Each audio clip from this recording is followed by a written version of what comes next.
अस्सलामुअलैकुम, मेरा नाम डॉक्टर इज़ल आरिफ है and I am a dentist by profession. I am a working mom as well और मेरी 3 महीने की बेटी है। जितना मुश्किल ये सफ़र रहा है उतना ही खूबसूरत भी रहा है अल्हम्दुलिल्लाह। And welcome to mama talk and today's topic of discussion आप कह लें is sleep cycle of a baby.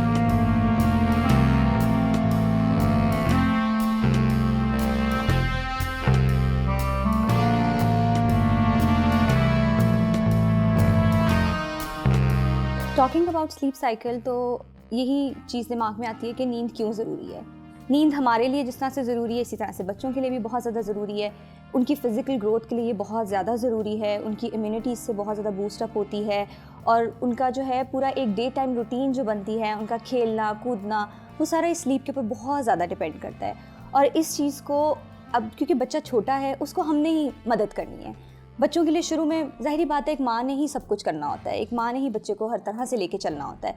तो आपने ही जो है उसकी स्लीप साइकिल को भी जो है वो मेंटेन करना होता है। आपने ये एक बच्चों का कंफर्ट है और ये कंफर्ट आपने ही प्रोवाइड करना होता है उनको, और ये कंफर्ट उनके लिए बहुत ज़्यादा ज़रूरी है क्योंकि उनकी फॉर लाइफ टाइम की जो ग्रोथ है उसके लिए ये बहुत ज़्यादा ज़रूरी है। तो हम इसके बारे में आज बात करेंगे कि इसकी इंपॉर्टेंस के बारे में और हमने किस तरह से हम अपने बच्चे को हेल्प कर सकते हैं इसके अंदर। स्लीप साइकिल क्या है, इसकी डिस्कशन के लिए मैं ज़रा इस तरह से शुरू करूँगी कि हम अपने आप से बात करना शुरू करेंगे कि हमारे ऊपर क्या जो है इफ़ेक्ट्स होते हैं स्लीप के। एक बहुत सिंपल सी बात है कि फ़िज़िकली अगर हम लोगों ने री एनर्जाइज़ होना है तो हम लोग जो है सोते हैं, नींद लेते हैं। उसके बाद जो है मेंटली जो है हम लोग सेटल डाउन होते हैं नींद के बाद। कई दफ़ा हमने ये भी सुना है सर दर्द कर रहा है तो सो जाओ, उठोगे तो ठीक हो जाओगे। तो एक तरह से हमारी बॉडी को एक बूस्टअप मिलता है या रीस्टार्ट होती है हमारी बॉडी। इसी तरह हम बच्चों की तरफ जाएंगे तो बच्चे तो अभी ग्रो कर रहे हैं, अभी तो वो बिल्कुल इनिशियल स्टेज पे हैं, तो उनके लिए तो नींद और भी ज़्यादा ज़रूरी है। उनकी तो ग्रोथ आप कह लें कि इसके ऊपर कितनी ज़्यादा स्लीप के ऊपर डिपेंड करती है। इसी में फिर जब हम नॉर्मल आ जाते हैं तो यही बात होती है कि कुछ बच्चे जो हैं वो बहुत ज़्यादा सोते हैं, कुछ बच्चे कम सोते हैं। एवरीथिंग इज़ नॉर्मल, कुछ भी परेशानी वाली बात नहीं है क्योंकि जो मेरी बेटी थी वो ज़रा कम सोती थी तो it's not a big deal. वैसे कहते हैं कि न्यू बॉर्न्स जो होते हैं वो आप कह लें कि 10 to 18 आवर्स होता है उनका स्लीप स्केड्यूल होता है। तो अगर वो 10 घंटे सो रहे हैं दैट इज़ ऑल्सो नॉर्मल। अगर वो 18 आवर्स तक की स्लीप ले रहे हैं दैट इज़ ऑल्सो नॉर्मल। इसमें कोई भी मसले वाली बात नहीं है, ये बच्चे के ऊपर डिपेंड करता है। हाँ, उनका वेकअप टाइम जो होता है वो ऑब्वियसली उनकी फीड के साथ होता है कि they are waking up for 40 minutes के बाद वो ले रहे हैं अपनी फीड, तो वो एवरी 40 मिनट्स के बाद जो है वो जाग रहे हैं। और कुछ होते हैं बच्चे जो 4 आवर्स के जो है ना स्ट्रेच तक भी आराम से नींद ले लेते हैं। तो there is nothing abnormal about it. बच्चों ने अपना स्लीप स्केड्यूल जो वो लेकर आए होते हैं, आपने बस उनकी हेल्प करनी होती है उसके अंदर। बच्चों के लिए रोना is also very normal, it's not a very big deal. कुछ कोई मसला नहीं है, नींद में है, सोना है, उसमें बस ये है कि आप रोने का कोई मकसद होगा।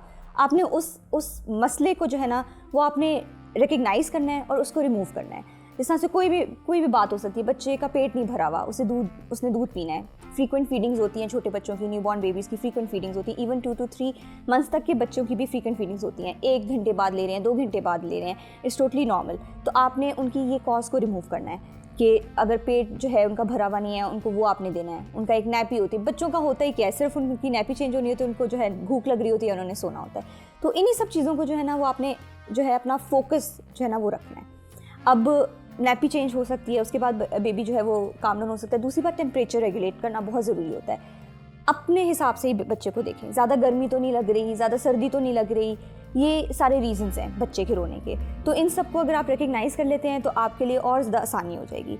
तो बस परेशान नहीं होना, हर चीज़ को जो है ना अंडरस्टैंड करने की कोशिश करनी आहिस्ता आहिस्ता, क्योंकि आप उसके साथ 24 घंटे हैं बच्चे के साथ, तो आप बहुत आसानी से आहिस्ता आहिस्ता वक्त लेके आराम से अपने बेबी को जो है वो जान पाएंगे कि उसको किस चीज़ की ज़रूरत है और किस चीज़ की ज़रूरत नहीं है। बेबीज़ की फिर जिस तरह से मैं ये बात कर रही हूँ कि वो जो है रोना उनका नॉर्मल है, ये सब कुछ नॉर्मल है, तो कई दफ़ा आपको हेल्प करना पड़ता है उनको सेटल डाउन करने के लिए। कुछ बच्चे आसान होते हैं, वो ये होता है कि दूध पीते हैं, खुद ही सेटल डाउन हो जाते हैं, खुद ही सो जाते हैं।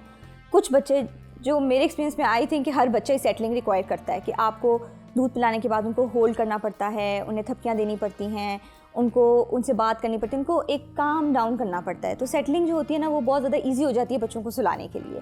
This is very important, settling बहुत ज़्यादा ज़रूरी होती है। टिप्स ऑफ सेटलिंग थोड़ा सा गाइड करना चाहूँगी, ज़्यादा इंपॉर्टेंट है, ज़रा पता चल जाए कि किस तरह से बच्चे को सेटल करना है, क्योंकि ऑल ओवर द वर्ल्ड मेरा ख्याल है कि कुछ गिनी चुनी बातें होती हैं जो बहुत ज़्यादा ज़रूरी होती हैं, और उसी से बच्चे जो होते हैं ना वो काम डाउन हो जाते हैं, रिलैक्स हो जाते हैं, सोने के मूड में चले जाते हैं, आप कह सकते हैं। तो ये टिप्स एंड ट्रिक्स अभी से इकट्ठे कर लेंगे तो आगे बहुत ज़्यादा आसानी होगी। थोड़े बुलेट पॉइंट्स के अंदर मैं आपको एक्सप्लेन कर देती हूँ। सबसे पहला है रिलैक्स। बच्चे को बिल्कुल रिलैक्स कर देना है। रिलैक्स क्या है? You can sing to them, आप उनसे बात करें। मेरे एक्सपीरियंस में मैं अपनी बेटी से जब बात करती थी तो वो बहुत जल्दी सो जाती थी।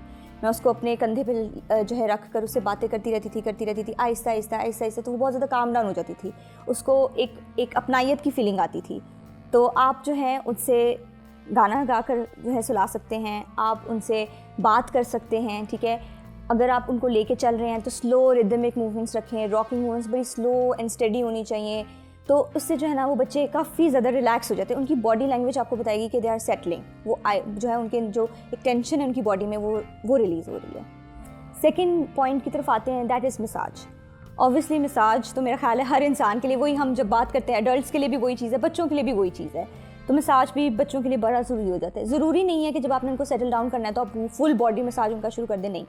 आप उनको हेड मसाज दे दें, आप उनकी कमर पे हल्का सा मसाज कर दें, फुट रब कर लें, चेस्ट मसाज दे दें थोड़ा सा, उससे भी बच्चे जो होते हैं वो काफ़ी काम डाउन हो जाते हैं। सिंपल सी बात ये है कि सेटल डाउन करने के लिए आप बच्चे को गले से लगाएं और उसकी जो है बैक के ऊपर हल्का हल्का पैट कर लें या मसाजिंग मूवमेंट्स दें, तो उससे बेबीज़ बहुत ज़्यादा काम डाउन हो जाते हैं। मैं क्या करती हूँ कि मैं अपनी बेटी को जब सेटल डाउन करना होता है तो मैं उसे हल्का हल्का उसकी टांगों को, उसके पाँवों को मसाज देती हूँ, वो उसी वक्त सेटल डाउन और नींद में जाना शुरू हो जाती है।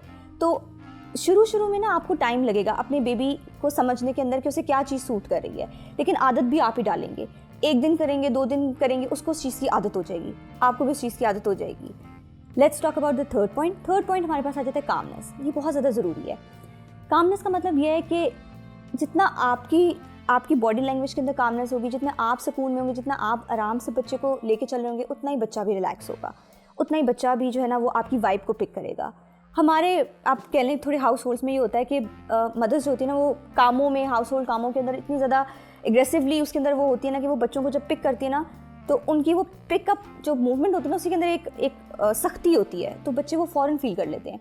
वो थोड़ा सा अनसेटल होते हैं, वो ज़्यादा रोना शुरू कर देते हैं। तो यू शुड नो कि जब आप अपने बेबी के पास जा रहे हैं और आपने उसको सुलाना है या आपने उसको सेटल डाउन करना है तो आप उसे नरम हाथों से पकड़ें। आप अपनी टोन के अंदर, अपनी बॉडी लैंग्वेज के अंदर जो है वो कामनेस लेके आएँ, बच्चा खुद ही उस चीज़ को पिक कर लेगा और वो भी आपकी बॉडी के हिसाब से जो है ना बिल्कुल काम डाउन हो जाएगा, बिल्कुल रिलैक्स हो जाएगा। आहिस्ता आहिस्ता उसको लें, उसे पैट करें।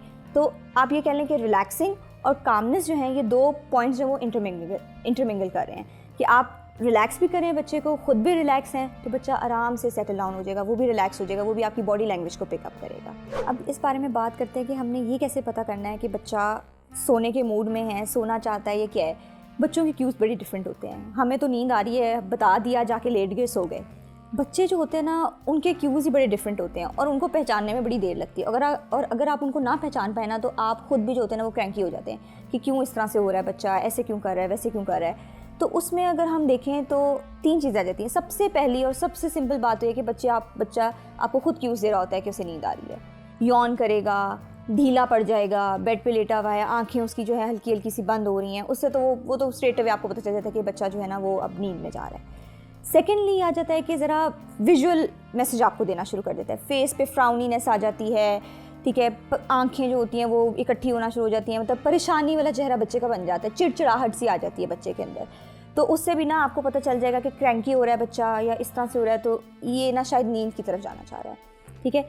तीसरा पॉइंट ये आ जाता है कि रेस्टलेसनेस बहुत ज़्यादा हो जाती है। अगर हम छोटे बच्चों की बात करें, जैसा आपके पास न्यू बॉर्न से मंथ्स ओल्ड की तरफ जाएँ तो रेस्टलेसनेस बहुत ज़्यादा शो करना शुरू हो जाते हैं। मेरी बेटी होती थी, जब उसे नींद आ जाती थी वो गोद से फिसलने लग जाती थी, टांगे मारना शुरू कर देती थी और इस तरह से मुझे पता चल जाता था कि भाई इसको ज़ोरदार जप्फी चाहिए ताकि इसको पता हो कि भैया मुझे सुलाने का टाइम आ गया, मुझे सुला दो। उसकी ये वाली हालत होती थी। हाथ पाँव बहुत ज़्यादा हिलाना शुरू कर देती थी, तो मुझे पता चल जाता था। ये बच्चों के बड़े डिफरेंट से क्यूज़ हैं, समझ नहीं आते शुरू में, लेकिन ये उनका तरीका होता है बताने का कि हमें नींद आ रही है। अगर हम थोड़े से बड़े टॉडलर्स की बात करें तो उनका भी ये होता है, वो ज़िद्दी हो जाते हैं किसी चीज़ को लेकर, ज़िद किए जाएंगे। आपको लगेगा जी वो पता नहीं क्या चीज़ होगी, ज़िद नहीं जी, उनको नींद की ज़रूरत होती है। तो बिफोर जजिंग द चाइल्ड कि भाई ज़िद कर रहा है ये वो, ज़रा उसे सेपरेट लेके जाएं, सुलाने की कोशिश करें, देखिए वो बिल्कुल काम डाउन हो जाएंगे बच्चे। तो ये चीज़ ना आप ओवर द टाइम अपने बेबी के साथ जितना अर्सा गुजारेंगे ना, you will start picking up the points की, यार यहाँ पे ये चीज़ ये तब करती है जब से नींद आ रही है, तब करता है जब से नींद आ रही है। तो ये विद टाइम आपको पता चल जाएगा। लेकिन जो बेसिक यूज़ हैं, जो एक यूनिवर्सल कह लें, उसमें ये है कि बच्चा शक्ल से आपको जो है यॉन करना शुरू कर देगा, स्लीपी हो जाएगा, आंखें जो है उसकी हल्की हल्की बंद होना शुरू हो जाएंगी, सबसे पहले लुक फॉर दिस। उसके बाद परेशानी, चिड़चिड़ाहट, ये चीज़ आप नोट कर लें। और तीसरी चीज़ ये है कि रेस्टलेसनेस बहुत ज़्यादा है, हाथ पाँव हिलाना शुरू कर देगा, आंखें मलना शुरू कर देते हैं बच्चे बहुत ज़्यादा। मेरी बेटी की ये भी आदत है कि वो बहुत ज़्यादा आंखें मलना शुरू हो जाती है जब उससे नींद आ रही है। एक वो मेरी गोद से फिसलती है, सेकेंडली वो अपनी आंखें मलना शुरू हो जाती है। तो ये क्यूज़ जो है ना, लुक फॉर दीज क्यूज़। एक तो टाइम तो आपको खुद ही पता चल जाएगा and you have to look for these cues. तो इंशाल्लाह आहिस्ता आहिस्ता जब आपको ये क्यूज़ का पता चलना शुरू हो जाएगा तो आप फिर उसको सेटलिंग वाले फेस में फिर खुद ही लेके चले जाएंगे कि अच्छा now my baby need settling, और फिर जो है आप उसको सेटल डाउन करेंगे तो she will move towards sleep. हमने सेटलिंग की बात की, अब हम आ जाते हैं कुछ और टिप्स के ऊपर जो बच्चों को हेल्प करती है सोने के अंदर, या आप कह लेंगे वो बेसिक रिक्वायरमेंट्स हैं जो होनी चाहिए बच्चे की नींद के लिए कि उसके वो एक काम डाउन सी स्लीप जो है आराम से ले सके। उसमें सबसे पहला पॉइंट तो हमारे पास आ जाता है फुल टमी। और फिर मैं इसको अब हम अपने साथ ही रिलेट करेंगे कि भाई जब हमारा भी पेट नहीं भरा होगा तो नींद हमें भी नहीं आनी, चाहे जितनी मर्जी कोशिश कर लें। इसी तरह बच्चे के साथ भी है। इवन ये होगा कि अगर आप ज़बरदस्ती बच्चे को सुला भी देते तो वो हार्डली उसकी 15 मिनट की नींद होगी, 10 मिनट की नींद होगी, वो फिर उठेगा, वो और क्रैंकी होता जाएगा और चिड़चिड़ा होता जाएगा। वो उसकी फिजिकल हेल्थ के साथ साथ उसके लिए मेंटल हेल्थ को भी इफेक्ट करेगी। तो आपने हर पॉइंट को ना इस हिसाब से भी लेके चलना है। It should not just only be their physical needs, और जो है सिर्फ आप उसकी एक ग्रोथ उस चीज़ को देखें, आपने उसको मेंटली भी बहुत ज़्यादा जो है ना उसकी नीड्स को कैटर करना है। तो full tummy is very important. छोटे बच्चे हैं, उनको 40 मिनट बाद, उनको 1 घंटे बाद, उनको 2 घंटे बाद जो है चाहिए ही चाहिए जो है दूध, उन्होंने पीना ही पीना है। तो उस चीज़ का खुद ख्याल रखें, ना कि बच्चा खुद उठ के रोना शुरू कर दे। इट्स बेटर कि आप थोड़ा सा रखें कि नहीं जी यार मैंने इसके दूध का ख्याल रखना है। उसके बाद हम सेकंड पॉइंट के ऊपर आते हैं, that is giving a warm bath to the baby. अच्छा, मेरे साथ ये होता था कि मैं रात के टाइम नहलाने की बजाय अपनी बेबी को दिन में नहला देती थी। वो दिन में सोती रहती थी, उठती नहीं थी। तो इस चीज़ को बात इज़ वेरी गुड, बड़ा अच्छा। बच्चे को ना आप कह लें कि स्ट्रेच, जो न्यू बॉर्न बेबीज़ है ना वो तो स्ट्रेच करके 4 घंटे आराम से सो जाते हैं। तो इस चीज़ को ना आप इस तरह से करें कि जब आप उसकी नाइट टाइम रूटीन बना रहे हैं या रूटीन की तरफ जा रहे हैं तो उनको एक बात दे दें, एक वार्म सा बात, हल्का फुल्का सा उनको नहला दें। बड़े अच्छे तरीके से जो है ना वो सेटल डाउन कर जाएंगे, रिलैक्स हो जाएंगे, उनके मसल्स रिलैक्स हो जाएंगे और जो है ना बहुत अच्छा एक पॉजिटिव इफेक्ट आएगा उनकी बॉडी के ऊपर। तो relax body is a very big requirement for good sleep. ठीक है, ये चीज़ होगी। उसके बाद तीसरी तरफ हम आ जाते हैं उनकी स्वेडलिंग की तरफ, या आप उनको जो है रॉकिंग थोड़ी सी कर लें। मेरी बेबी की ये इतनी आदत नहीं थी स्वेडलिंग की, वो ज़रा इस चीज़ के ऊपर गुस्सा खाती थी। लेकिन नॉर्मली अगर हम यूनिवर्सल देखें तो बच्चे बड़े सुकून से सोते हैं जब आप उनको स्वेडल करते हैं, बिकॉज आप उन्हें वही इन्वायरमेंट दे रहे होते हैं जो एट बिफोर बर्थ उनके पास वो इन्वायरमेंट था कि हाथ बंधे हुए हैं, टांगे भी उनकी जो हैं वो बंधी हुई हैं, तो दे फील वेरी प्रोटेक्टेड, बहुत ज़्यादा प्रोटेक्टेड फीलिंग उनके अंदर आती है। तो swaddling is a very good tip. आप 6 मंथ्स तक, 1 ईयर तक आप जो है वो बच्चों को स्वेडल कर सकते हैं, वो बड़े आराम से सोएंगे। और शुरू में तो ये बहुत ज़्यादा उनके लिए इंपॉर्टेंट होता है। सेकेंडली ये होता है कि जो वॉइसेस होती है ना उससे वो डर जाते हैं। उनकी आदत होती है वो अपने हाथ पाँव खड़े करते हैं और वो उनकी हाथ पाँव की मूवमेंट की वजह से ही वो खुद ही उठ जाते हैं। तो उसके लिए भी जो है ना वो स्वेडलिंग बहुत ज़्यादा ज़रूरी है कि वो अपने हाथ खुद नहीं हिला पाएंगे तो वो जो वॉइस है वो तो चली जाएगी, वो सेटल डाउन रहेंगे। उसके बाद जो हमारे पास आ जाता है, फोर्थ पॉइंट आ गया, वो आ जाता है आपने इन्वायरमेंट चेक करनी है। नॉइजी इन्वायरमेंट ना हो, ठीक है। एक जो है लाइट्स जो हैं वो आप डिम कर दें, ठीक है, लाइट डिम हो। इर्द गिर्द जो है आपने एक रूम का टेम्परेचर अच्छा रखा हुआ है, ना ज़्यादा ठंड है ना ज़्यादा गर्मी है, वॉइसेस चलें कम हो गई। तो एक आपने खुद भी हम अपने आप से ही ले लेते हैं, हम एडल्ट्स हैं, हमें भी इसी तरह का इन्वायरमेंट चाहिए होता है। हम शोर शराबे में तो नहीं सो सकते, हमें एक अच्छा बेड चाहिए सोने के लिए, हमें लाइट नहीं चाहिए, ये सब। तो इसी तरह से आपने बेबी का भी वही इन्वायरमेंट बनाना है। जितना काम डाउन उसका इर्द गिर्द का इन्वायरमेंट होगा उतनी अच्छी उसको जो है वो नींद भी आएगी। फिफ्थ पॉइंट की तरफ आ जाते हैं, that is soft music. Soft music कह लें या आप उसको कह लेते हैं वाइट नॉइसेस भी हम कह सकते हैं, ठीक है। इट्स नॉट ऑलवेज कि आपने कोई म्यूज़िक ही उसके साथ प्ले करना है, जो है आपके पास वाइट नॉइसेस भी आ जाती हैं। इसके लिए तो बहुत सारी एप्लीकेशंस भी हैं, आप अपने मोबाइल पे आसानी से जो है सर्च करें, वाइट नॉइसेस आपके पास आ जाएंगी। और वाइट नॉइसेस का मतलब ये है कि एक कॉन्स्टेंट रिदमिक वॉइस हो, उसमें पीछे वॉशिंग मशीन की आवाज़ हो सकती है, किसी एग्जॉस्ट फैन की आवाज़ हो सकती है, ठीक है। एक ये कि रिदमिक कॉन्स्टेंट वॉइस जो है वो पीछे चल रही है, तो बच्चा जो होता है ना उसको सुनता है, उसके ऊपर एक कंसंट्रेशन पॉइंट बन जाता है, तो बच्चा उसके ऊपर कंसंट्रेट करना शुरू कर देता है और आराम से जो होता है ना वो नींद में चला जाता है। तो ये जो चीज़ें ना, ये बड़े बेसिक पॉइंट्स हैं, ये आपने हर दफ़ा उसको सुलाने से पहले देखना है। टमी फुल हो उसका, स्वेडलिंग आपने अच्छे तरीके से की है, उसे एक वार्म बाथ दे दिया है आपने, इन्वायरमेंट ठीक है, और एक आपने वॉइस जो है ना, वो वाइट नॉइसेज जो है ना, वो आपने जो है इस तरह से रख दिया है, बच्चे को बहुत अच्छी नींद आ जाएगी, वो बहुत काम डाउन सा हो जाएगा। अब थोड़ी सी बात करूँगी स्लीप ट्रेनिंग की तरफ, लेकिन स्लीप ट्रेनिंग से पहले मैं आपको थोड़ा सा ये बता दूँगी कि स्लीप ट्रेनिंग असल में मेन बेसिक चीज़ क्या होती है। स्लीप साइकिल जो होता है वो 2 टाइप का होता है, एक डीप स्लीप हो गया, एक लाइट स्लीप हो गई।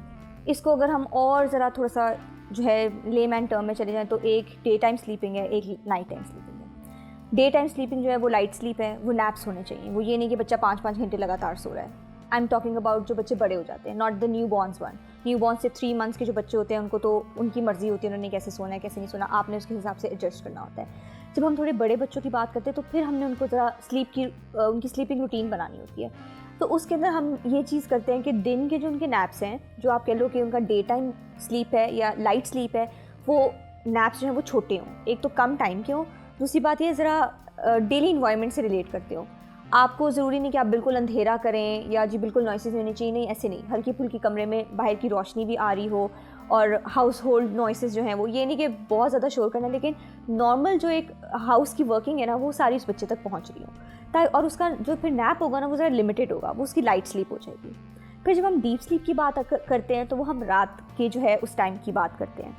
रात के टाइम फिर यही है कि नॉइस नहीं होनी चाहिए ज़्यादा, ठीक है। उसके बाद रोशनी आपने बहुत कम कर दी है, ठीक है। उसके बाद ये है कि रात को बच्चों को फीडिंग की ज़रूरत पड़ती है, ऐसी नहीं है कि जो बच्चा सो रहा है वो लगातार सो रहा है। तो उस फीडिंग के टाइम पे आप कोशिश करें कि स्टिमुलेशन बहुत ज़्यादा ना क्रिएट करें।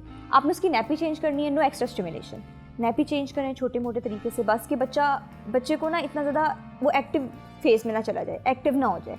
तो आपने ढीले ढीले अंदाज से सारा काम करना है। दूध भी पिलाना है तो उसको सेटलिंग पोजेस में रख कर फिर उसको दूध पिलाएं, ताकि जो वो सोए तो वो लंबा सोए और उसकी डीप स्लीप हो। रात की ही रूटीन जो है वो एक अल्लाह पाक ने निज़ाम बनाया हुआ है, उसी तरह से हमें लेके चलना है, और उसी तरह से हमने बच्चे की भी जो होती है ना वो रूटीन बनानी होती है। तो deep sleep and light sleep जो है वो रूटीन हम नहीं बनानी है, वो हम बच्चे की दिन में बना दें या वो हम बच्चे की रात में बना दें। मैंने अपनी बेटी की इस तरह से की थी कि आहिस्ता आहिस्ता मैंने उसकी रूटीन रात की सेट इस तरह से करना शुरू की थी कि मैंने पोज़ अपना एक स्पेसिफिक रख दिया था कि रात को मैं उस पोज़ में उसको सुलाती थी तो उसको पता होता था भाई अब ये प्रॉपर लंबा सोने वाला टाइम आ गया, तो वो उस हिसाब से सेटल डाउन हो गई। मैंने उसकी फीडिंग जो थी उसके 2 टाइम चूज़ कर लिए कि मैंने इन 2 टाइम पे उसको फीड कराना है, ये नहीं कि मैं ऑन एंड ऑफ उठ रही हूँ। एक टाइम होगा ना, उस स्केड्यूल आपने बनाना है, उस स्केड्यूल के हिसाब से बच्चा जो है ना वो कंफर्टेबल हो जाएगा। नैपी अगर आपने चेंज करनी है, आपने टाइम रख लिया कि आपने सुबह के 5 बजे चेंज करनी है, फीड भी उसे सुबह के 5 बजे करवाना है, ये नहीं कि आप 3 बजे उठ के करा रहे हैं या आपने उस टाइम को स्ट्रेच कर दिया है। तो ये रूटीन आपने अपनी बनानी है, आप अपनी रूटीन बनाएंगे तो बेबी की रूटीन भी बन जाएगी। इस तरह से आपने लेकर चलना है और कोशिश करनी है कि नैप्स जो दिन के नैप्स हैं वो लिमिटेड हों, 2 से 3 हो, दैट्स इट। 1 आवर का आप रख लें, 2 आवर्स का रख लें। ये जिस तरह बेबी ग्रो करेगा इस तरह से उसका नैप टाइम कम होता जाएगा, लेकिन रात की स्लीप जो है ना वो उसकी एटलीस्ट आप कह लें कि 10 to 12 आवर्स होनी चाहिए। This is going to be very healthy for them, उनकी फिजिकल ग्रोथ के लिए भी, उनकी मेंटल ग्रोथ के लिए भी। This brings us to the end of the video. I hope कि मैंने आपको टिप्स एंड ट्रिक्स जो दिए हैं और अपना एक्सपीरियंस शेयर किया है उससे कोई ना कोई आपको ज़रूर फ़ायदा होगा। और घबराना नहीं है, सिंपल सी बात यह है, बच्चे टफ़ होते हैं बट ये एक्सपीरियंस फॉर लाइफ टाइम होता है और पता भी नहीं चलता बच्चे कब बड़े हो जाते हैं। तो बस हर मोमेंट को एंजॉय करें, हर मोमेंट के साथ डील करना सीखें, इंशाल्लाह बाकी सब कुछ जो है वो बेहतर होगा। एज अ वर्किंग मॉम मेरे लिए बहुत डिफ़िकल्ट था बाहर जाके शॉपिंग वगैरह करना। एक तो आपने बेबी के आने से पहले सारी शॉपिंग करनी होती है, that is also a very difficult phase. उसके बाद में भी बहुत ज़्यादा टफ हो जाता है। तो व्हाट आई डिड वाज कि मैंने ऑनलाइन शॉपिंग की थी अपनी बेबी की। I shopped a lot from babyplanet.pk and alhamdulillah my experience was great. So I would suggest you guys too as well. So log on to babyplanet.pk because happiness delivered every day. Thank you.